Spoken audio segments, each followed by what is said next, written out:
Right, this is the next chapter in Lilian Gask's The Quest of the White Merle. Chapter the 14th, From Wooded Vale to Desert Plain. Conrad saw no more snakes in that beautiful wooded valley between the hills, but troops of monkeys and many birds. Brilliant orioles in glossy black and vivid yellow called perpetually to their mates in the most melodious tones as they flitted in pairs from tree to tree. "Yoo-hoo-you!" the male bird cried, if his little bride were out of his sight for a moment. "To-hooey!" she would answer reassuringly, and then they leapt the air, trilling a paean of joy. The orioles that flew by themselves were very bad-tempered and uttered harsh mewing cries that were most discordant, hustling every bird they met and behaving in marked contrast to the happy wedded pairs. Conrad thought there was some excuse for this. Loneliness had spoilt their temper. He would have often been grumpy himself, he knew, if he hadn't had his father and Barney to keep him company at home. He sighed as he thought of them and wished he were back in England. He was admiring a charming little bird decked in gold and green and yellow, with a dash of blue, when a bee passed by, and the bird that had been swaying jauntily from the tip of a twig launched into the air with open beak and widespread wings. The bee had a narrow escape, but by swerving quickly managed to elude its enemy. Conrad saw it again a few seconds later in the heart of a flower, and was kindly invited to follow it to the hive and have some honey. "That was a bee-eater," the bees confided to him as he gratefully ate a piece of well-filled comb. "Those birds are the plagues of our lives, for they are always on the watch for us. Sometimes they pounce on butterflies instead, but they let them go at once, for it is honey they want. Why can't they get it for themselves, as honeysuckers do?" "Which are the honeysuckers?" "The little yellow birds that you see hanging head downwards over those trumpet-shaped blossoms, prying deep into the fragrant cups with their slender beaks." Conrad watched them for a moment and noticed that every time they withdrew their bills they were covered with golden powder. "That's pollen," said the bees, "and the honeysuckers carry it from plant to plant, and so help to fertilize the flowers. You don't understand. Why, if the wind and the beaks and the wings of birds and the bodies of insects didn't carry the pollen from one flower to another, there would not be such grand varieties of plants, and some kinds would not bloom at all." The bees were too busy to talk to him long, and when he had finished his honey, Conrad left them to stroll still further into the deep woods. He met more honeysuckers on the way. They did not look yellow when they were flying, for their twinkling wings were reddish-brown and their gleaming crowns deep emerald. The parrots seemed quite overdressed besides them, and so did the coppersmiths, whose plumage was not half so tasteful as that of their kinsmen, the blue-throated barbets.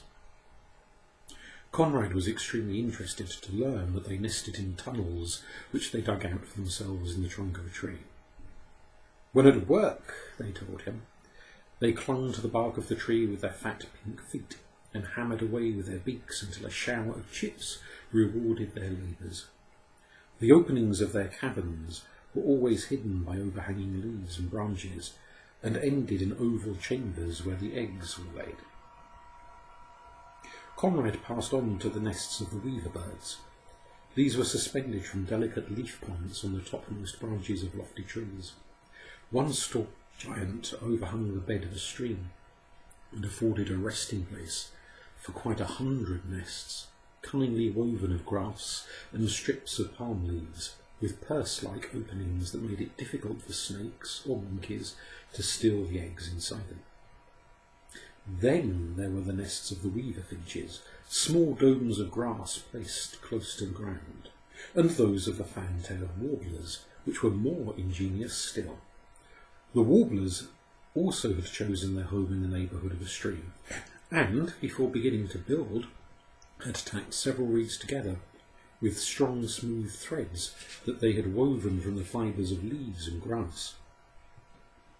In this snug recess they placed their oblong nests, where the quaintest little warblers nested on a bed of down, and twittered from morn till night.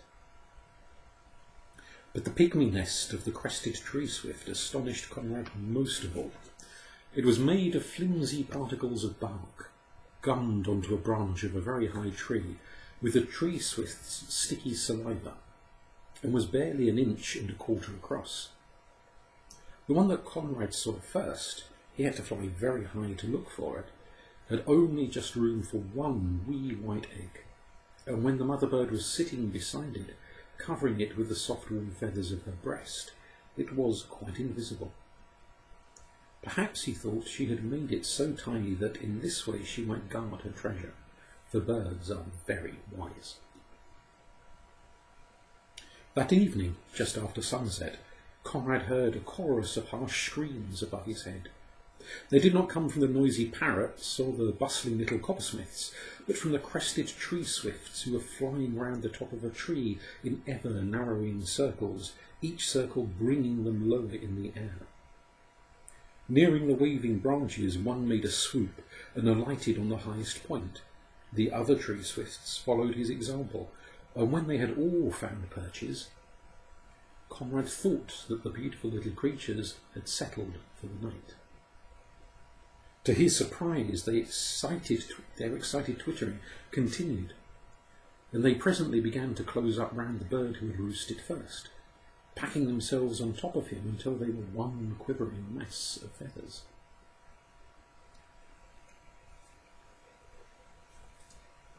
"The swallow strikes roosts in the same way," chattered a little spotted owlet, flying out of his hole in a hollow tree. His quaint little round head and staring yellow eyes were a great contrast to the dainty loveliness of other birds. But Conrad would rather have seen him just then than the most exquisite songster of Indian gardens, for the spotted owl reminded him of Minotay, and of Barney too, dear kind old Barney, who had done his best for him by giving him wings, and would be sadly disappointed to hear they had been of no use there. "No use?" cried Gladheart indignantly, when Conrad confided this with a big sigh to the spotted owl. "No use at all," replied Conrad firmly. "Of course I have had a splendid time, and seen many wonderful things, but I've not found the fair White Merle, and that was what I came for." The spotted owl gave a chuckle of rage, but it was not with Conrad that he was angry. To see him alternately sitting up and crouching down, and then making quick little darts into the air, while frowning and glaring all the time like an angry schoolmaster, was the funniest sight imaginable. "It's those thieving king crows!" he exclaimed, pointing with one foot towards an open space, where these impudent birds were pursuing their quests for insects. The moon had shyly laid aside the veil of mist that hid her loveliness, and the shadows of the trees were sharply cut. "They have no business to be out and about at this time of night," went on the owl, still making hideous faces. "I shall tell them so too. You watch me. Chahoo!" Such was his rage that the king crows flew before him, and when he returned he was quite calm again. He declared so positively that there could be no White Merle in India that Conrad was in despair. "You say you have flown far," said the spotted owl. "Take my advice and fly further still. Away in Virginia lives the great horned owl, and she does not know of bird life. Well, it is not worth knowing, for the night wind tells her all he knows. Pass through Africa, and you will. but make your stay a short one. You will find no White Merle there." "I don't believe I shall find her anywhere," said Conrad dolefully, and the spotted owl cried "Choo!" again, this time with scorn for his faint-heartedness. Conrad felt rebuked, and hastened to tuck himself up in a hollow tree, where he slept until the birds woke him in the early morning. He started his journey again that day, and learned all the joys of the bright air as he flew on over land and sea. His wings were stronger now, and he was seldom tired, so he was high up, so high up that the desert sands of Africa looked like tracks of gold, and the vultures that perched on the lofty crags seemed like the smallest dots of black. He was tempted sometimes to stay and see what kind of birds lived in the giant forests, but his one thought was to reach the great horned owl, and he only snatched a few hours' rest when this was absolutely necessary. On one of these occasions he met a friendly hornbill, who was devoting all his energies to feeding his imprisoned mate, the seasons being quite different in the Aru Islands and Africa. He seemed dejected and rather thin. Her appetite was large, he said. "If only her feathers dropped out in pairs, as those of most birds do, one from each side so that they may not be overbalanced and can still fly, it would be all right," he lamented sadly. "As it is, the poor thing is perfectly helpless at the present moment. We molt as ducks and geese do, losing all our feathers at once. Wild geese must be as badly off as we are, for I heard the other day that at their molting time they are swept into nets by thousands and killed to make food for man. Perhaps this has happened to the fair White Merle you were speaking of just now. I shouldn't wonder." The next time that Conrad stopped, it was on the edge of a desert, where there were prickly shrubs instead of graceful palms, and the sun was dazzling in his brilliance. Ostriches and zebras, apparently on the most friendly terms, disported themselves on the burning sands, and Conrad was eager to speak to them. Gladheart strongly urged him to make sure of his welcome before he advanced too near, but neither birds nor animals resented his approach. The zebras indeed laid back their ears and stared at him, but this was simply curiosity. A magnificent ostrich, quite 8 feet high, came royally to meet him, meekly followed by his 6 young wives, whom he had just been scolding for eating the watermelon he intended for his own lunch. He looked at Conrad critically and asked if he were a vulture. "No, indeed," was the indignant answer. "I am glad of that," said the ostrich. "They're not good for 'em. Too greedy, you know. Though we are the largest birds known to exist, at the present time we do not prey on our fellow creatures. Grasses and fruit and the polished grains of our gizzards that they crush for us by means of the stones we swallow are all we ask. Fortunately, the natives of Africa find us tough and tasteless, yet still they hunt us.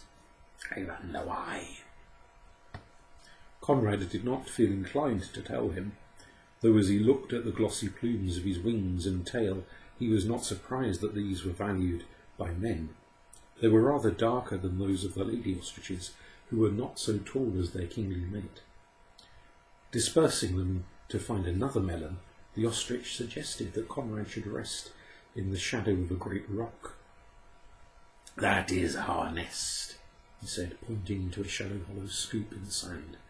"It is empty now, but a few weeks ago it contained many large moon-white eggs, all set upright. Others were scattered along its borders for our hens, each of whom may present us with as many as 16 eggs. are in such a hurry to begin laying that they often don't wait their turn and start before there is room for them in the nest. The eggs outside it do not get hatched at all, for we never sit upon them." "I thought that you left the hatching of your eggs entirely to the sun," cried Conrad. The ostrich's fine eyes dilated. "So you believe that too?" he exclaimed bitterly. "No bird in the whole world pays more attention to their eggs than we do, though we are the most important representatives of the running birds. During the hours of darkness, the eggs are in my charge. I am never off them for more than a few minutes at a time, and woe betide to any creature that would molest them. At the first sign of light in the sky, my wives come on duty, while I snatch an hour of rest. They sit upon them until the sun is at his highest, and then, when he pours his rays straight down upon them, we leave them to him, while we go in search of food."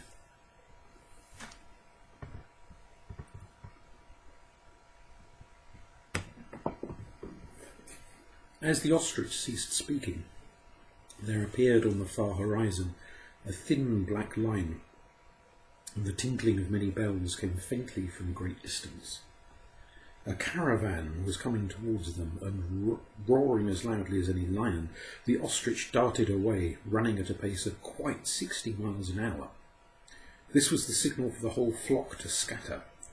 The zebras vanished also, but Conrad, trusting to his dark wings to keep the secret of his hiding place, stayed where he was.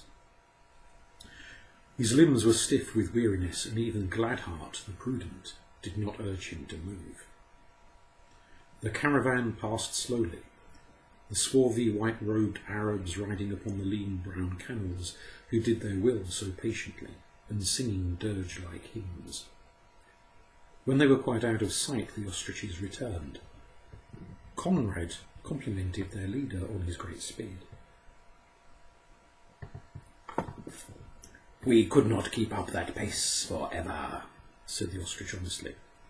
"But we are very long-winded birds, and should tire out the fleetest horses if we could only manage to run straight. We seem to travel in a curve, however, try as we will, and the horses cut across and intercept us. Those who seek to slay us do not always give us a chance to run, for they have other and more cunning plans. They are cruel, these men-things. Early this season we sought for the juicy melons that are meat and drink to us. We were joined by several ungainly creatures who kept a short distance away and appeared to be absorbed in feeding.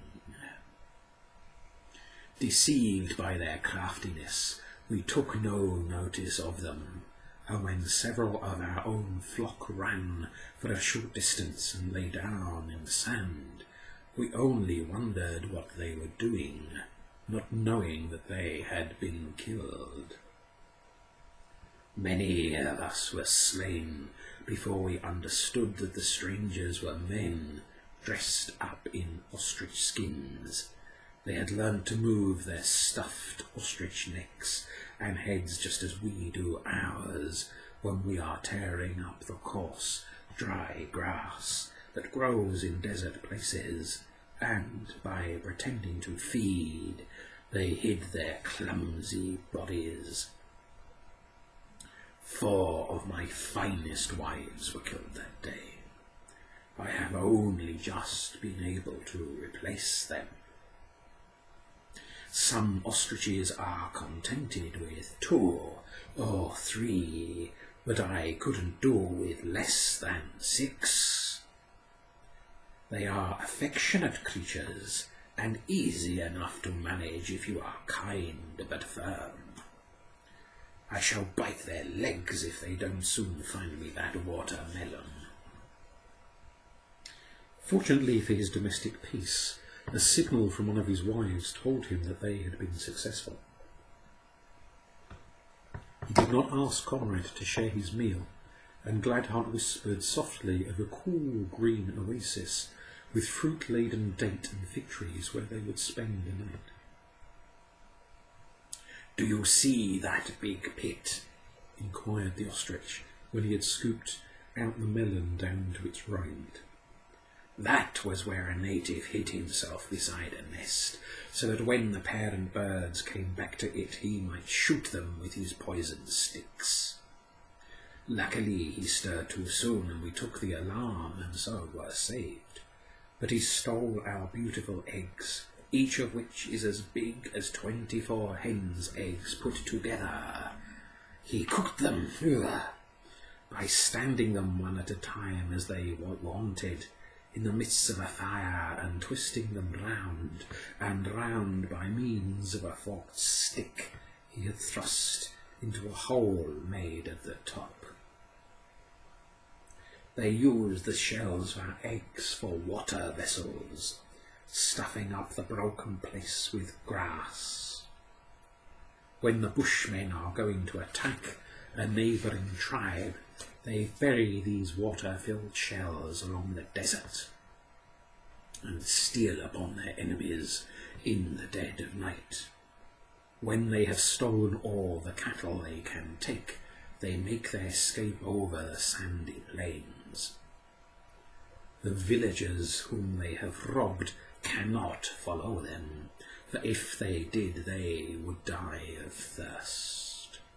Only the Bushmen themselves know where they have hidden the water shells."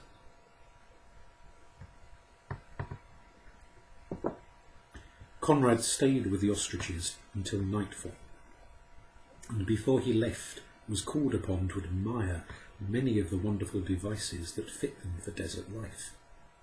He was told how, although they could not fly, and their undeveloped wings contained but few of the air cells that give to other birds their lightness, their very stout legs were far more useful to them in the desert than wings could be, and enabled them to knock over a hyena or even a leopard with a single blow.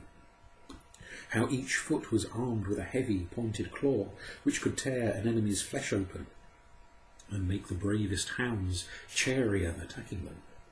They showed him also how their hoof feet were cushioned underneath, just like a camel's, and how their thickly lashed eyes were like his too.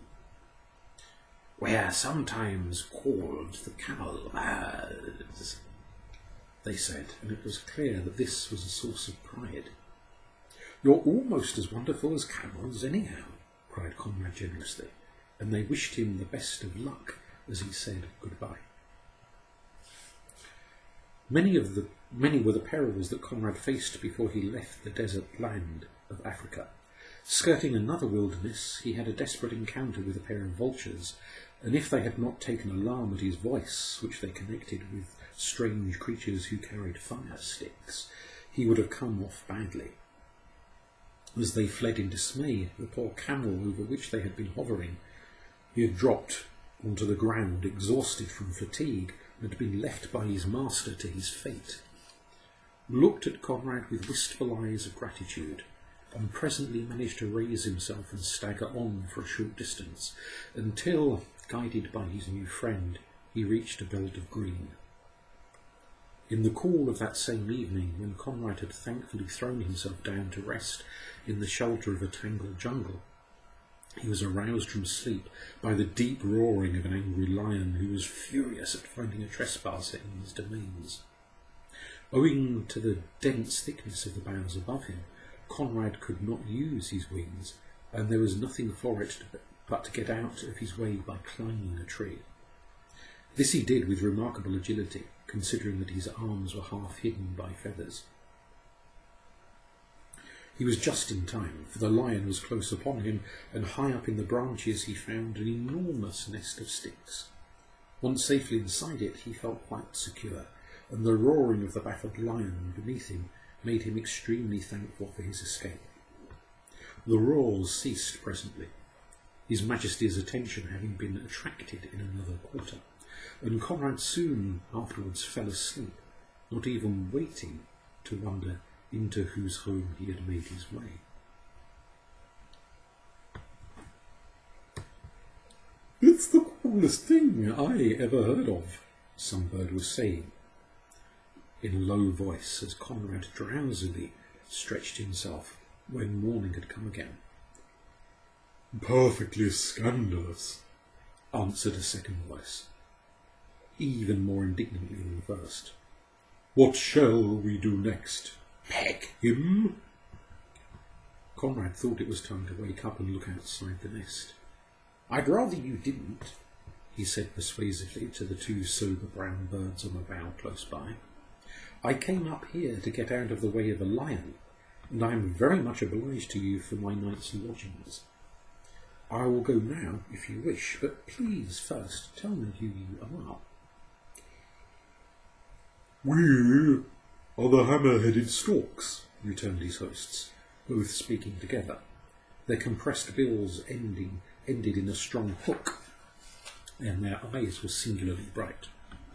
"This is our nest," They went on, still severely. "We found you in our antechamber when we came back last night, but as it was late and you seemed quite harmless, we let you stay. It was well for you that you had not touched our babies."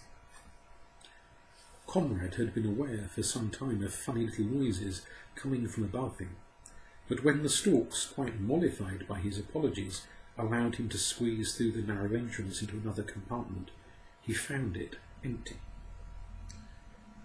"Our nursery is higher still," said the mother stork, as he stared around at the white bleached bones and bits of pebble with which the walls were decorated. He slipped his head through another opening, and here, in a beautiful nest of water reeds placed in the centre of a mud-walled chamber, were 4 little storklets, all clamouring for breakfast. He was not allowed to look at them for long, but was hurried down to the foot of the tree by the devoted parents, who were anxious to get them food. Before he left them, however, he learnt that they lived in the same nest year after year, having used many hundreds of sticks to build it. "We repair it each spring, and take great pride in making it beautiful," they added, and bade him a kind farewell. "Birds are wonderful creatures," Conrad said to Gladheart as they flew off. He had made this remark very often since he left home, but Gladheart was always pleased to hear it, and nestled more closely still against his shoulder.